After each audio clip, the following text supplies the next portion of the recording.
Read Korean in 90 seconds. I'm gonna show you how you can read Korean step by step.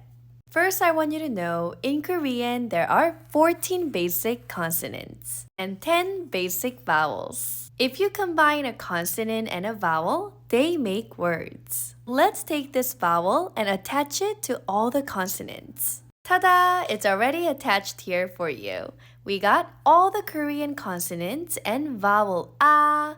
For example, here we got the g with a that will make ka. And we continue on.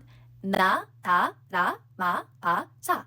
Silent, so just pronounce the vowel a, cha, cha, ka, ta, pa, ha. Now let's attach another vowel, all, to all the consonants and practice reading Korean. This vowel is pronounced all. Although it's romanized as EO, it's really similar to UH. All, as in, uh-oh, something happened.